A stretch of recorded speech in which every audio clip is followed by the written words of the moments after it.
So inshallah ta'ala, tonight we're going to move on to Waraqa, and we ended off last week with a very beautiful poem that Waraqa offered to his companion Zayd ibn Amr ibn Nufayl radiyallahu ta'ala anhu. Waraqa eulogizing his friend, the second of the two who went to Asham together to study Judaism, to study Christianity, to try to find monotheism, and to prepare themselves for what Allah had promised for that region. Inshallah ta'ala, tonight we're going to go ahead and move on to Waraqa, and I want to just have everyone repeat who were the four of those who identified as Hanifi, those that identified as monotheists. Can anyone name them? You should be able to name two of them very easily. Ubaidullah bin Jahsh, Zayd bin Amr, Waraqa bin Nawfal, and there's one more. No, you're close. One more person.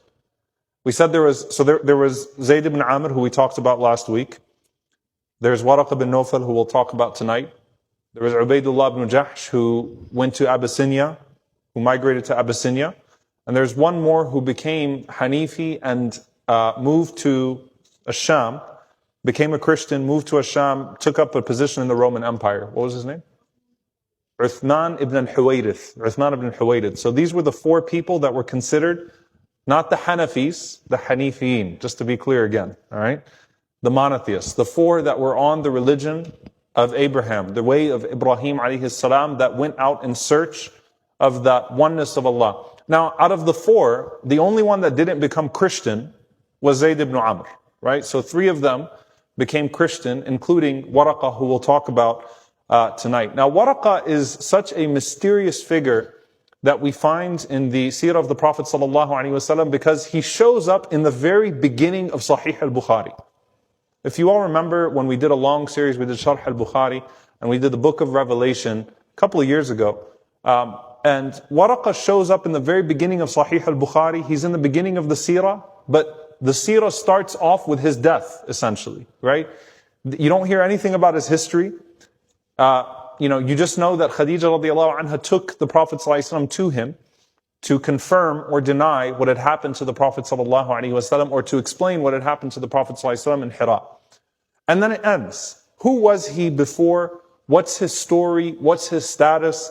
It's really a fascinating story, and inshallah ta'ala, I want to contextualize this as much as possible.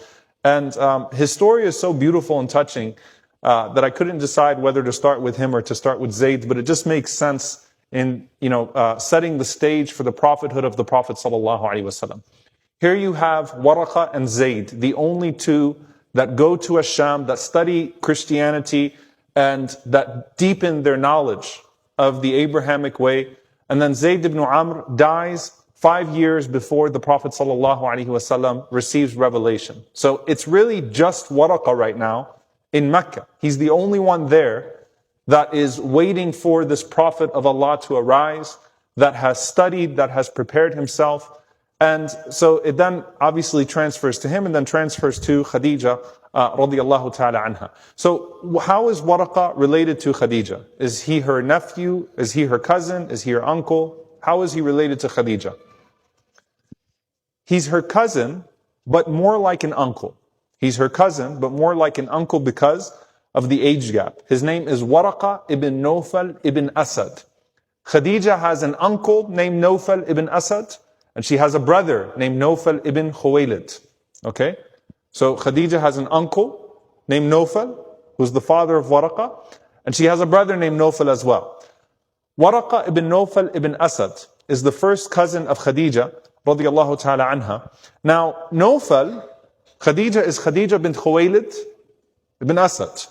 Okay? Nawfal and Khuwaylid are brothers, but Nawfal is the oldest son of Asad, and Khuwaylid is the youngest son of Asad. And so the age gap between Khadija and Waraqa is at least 25, 30 years. At least, between the two. So it's a pretty big gap, so he really plays more of a role of an elder, of an uncle in her life. Also, the father of Khadija, radiyallahu ta'ala anha, Khuwaylid, passed away early on in the early wars known as the Fijar wars, the early battles that took place in Mecca, and claimed many of the senior tribesmen. That's why Khadija radiallahu anha inherited so much money and became the woman that she became at such an early age when it comes to her wealth, because she inherited that from her father, who was killed early. So Waraqa is of the oldest of this clan that exists, and it is considered of the most noble families of Mecca at the time. And Waraqa is considered the most noble of the noble family. So I want you to kind of just imagine the scene, right? And it'll put into context a little bit of why Waraqa never really faces much opposition from his people. Waraqa is the noble of the noble. His family are direct descendants of Amr ibn Luhay. They are from this Banu Adi. They're very, very up there. And Waraqa is elder, noble, respected. Okay? And his akhlaq are very high. His manners are very noble. And because of that, and obviously this description is true of Khadija radiallahu anha as well, that she was the most noble woman of her family.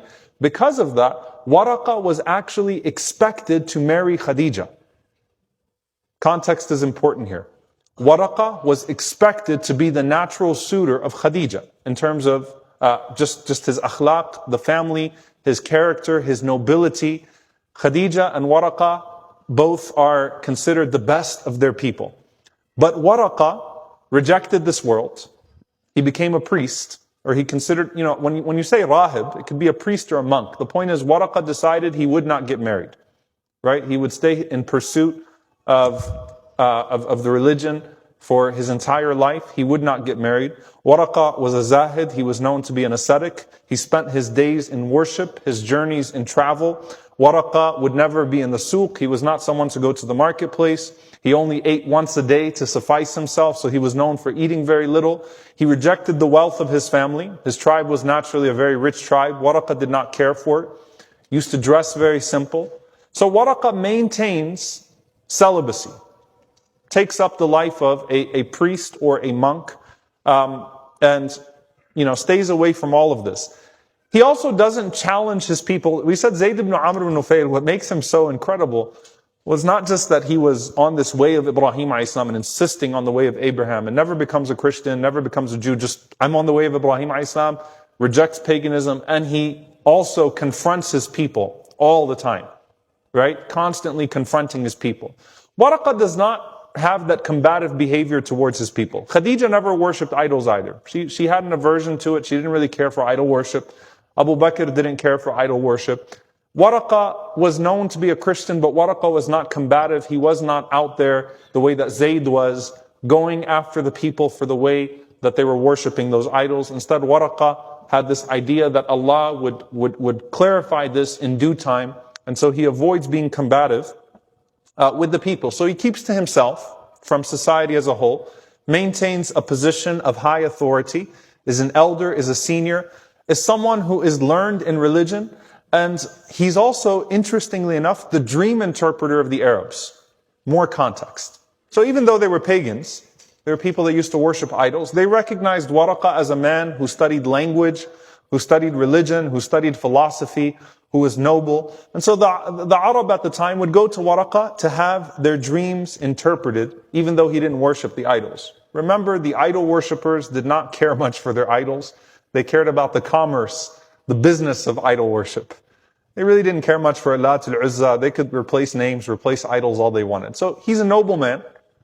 And he's someone that studied, he knows Hebrew, he has been to Asham, clearly a good man, someone that we can go to with our dream interpretations. And so there's a very interesting dream that Khadija radiallahu anha had as a young woman. Khadija radiallahu ta'ala anha had a dream